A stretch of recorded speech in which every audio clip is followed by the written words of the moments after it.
Yes, what's going on? We are back for another episode of Table Talk, everyone's favourite time of the week. This week I am joined by James. He's a resident. Everyone knows who he is already. And we are joined by West Ham's Lucy Parker. And today's question is this season of the WSL the most competitive yet?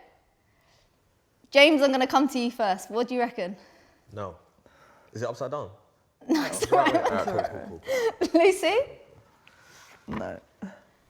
Wow. Joining you with the art thing. Yeah, I've gone for yes. I'm going to save myself till last, and I'm going to come to you first, Lucy. What do you reckon? Why no? Well, because I don't think it's any more or any less competitive than it's been, like the last few years. So... Wow, you've really said I'm going to sit on the fence and not move. Obviously, we're only like, 8 games in, Yeah. so I don't know. But, like last year, this came right down to the last game. Yeah. If you look back on like a few seasons ago, the relegation battle's a lot more teams involved in it. Sort of second half of that 2020 season is like 5 or 6 teams that could have gone down post-Christmas. So I don't know, I think each season sort of, it swung a little bit differently, but that's why I'm like, it's no more or less at the minute. It's no more, no less, Yeah. okay. All right, James, you've got a big no going on. Hit me with it. No, I think it's pretty simple. I know either Chelsea or Arsenal will win the league. Yeah. I know that either Manchester United or Man City will finish third. I think either Leicester or Liverpool will probably go down. I think I can look at the table and already see where it's going to go. And I think I think when it's competitive, it's meant to be like, I don't know what's going to happen. I can't really figure out who's going to finish where. But I think a lot of the table pretty much speaks for itself. So it's still a predictable league? Yeah. Okay. Which is what I feel like it's been, so. Yeah. Right, I went yes because, also look how much effort I put in. I like it. Thank you. I went for yes because I feel like the emerging talent that is not only now coming through, like the academies, the young players, but the players that are coming to the WSL. But then I say that, and I think of someone like Shanice van der Sanden, for example. I think she's a fantastic player. She's in the WSL now, and she's a great player, but she was also in the WSL a good few years ago when Liverpool were performing pretty well. They were a high team, Win but WSLs. yeah, like when they were winning. Yeah. But to be fair, they got Back in promoted. the day, that. But they got promoted. Like they're back in there or they're up. But I just feel like the amount of talent that we have in the league now, the amount of players that are coming through. When you talk to players and you say to them, which league do you want to play in, or which league are you happiest to be in? A lot of them are saying the WSL, and I don't think it's been that for the longest time. I think that's still quite relatively new. Say like the past 3 or 4 seasons.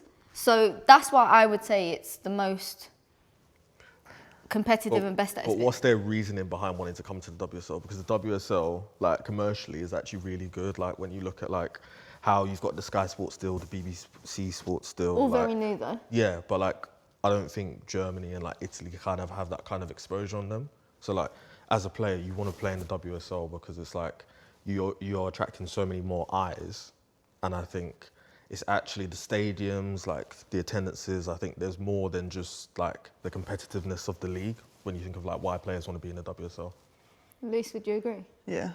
And like, I think you sort of touch more on the quality of the league. Like, it's every year it's getting better, it's getting quicker, better players are coming to play. So the quality has gone up every single year, but I don't think that's translated into like top to bottom competitiveness. I do agree, because there is a big gap, isn't there, in terms of, let's say, the top 4 and the bottom 3. Yeah. I will argue that I do think it has become a lot smaller of a gap though, in terms of maybe not top to bottom, but in terms of, let's say, 4 and down, 5 and down. I feel like there is a lot more fighting. Yeah, maybe like 5 to 10. That's sort of... Yeah, I feel like squished together. Yeah, which that shows progress, because again, going back, you could argue that every year you knew who was going down. But I do feel like there's, I mean, maybe not.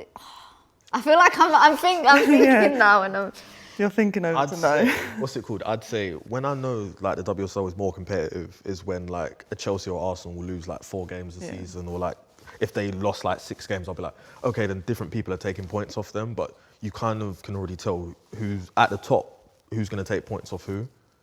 Whereas like if I saw like Aston Villa come like game 18 and Aston Villa were like third, I'll be like, yeah, the league's really like more competitive now. Like I had no idea Villa would get there or stuff like that. Yeah. But I just kind of, you see it in the results. Like you can kind of tell what's going on. Chelsea's in their flow, Arsenal's in their flow, and like whoever's losing is like continuously losing. Like I want it to be like WDL kind of vibe. Like, you see those sort of top like 1 or 2, 3 teams, like when they lose a game, it's like, oh my gosh. Yeah. Whereas we sort of want it at like anyone could beat anyone on their day. Yeah. Do you know, I get it, because it's like when Chelsea lost to Liverpool, it was like, oh my days, how has that happened? But if the league was that competitive, it probably wouldn't be that reaction, would it? Yeah. Because you'd be like, oh, it actually makes sense because it's flowing. Yeah. All right, I think this is going to be my first L. I've won every one, and I think I'm going to have to lose my reign and put this down. And Yeah, we've done it. Even Barcelona lose sometimes. It happens. so I'm Barcelona. you call it really. that. Barca. You'll be Barca. You'll be Barca. I'll be Barca. They got a really nice kit. So Yeah. I'll take it. So we have decided as a collective that the WSL at the moment is not in its most competitive state. I've took my first L of the season and I'm absolutely gutted. Make sure you like and subscribe, and we'll see you on the next one.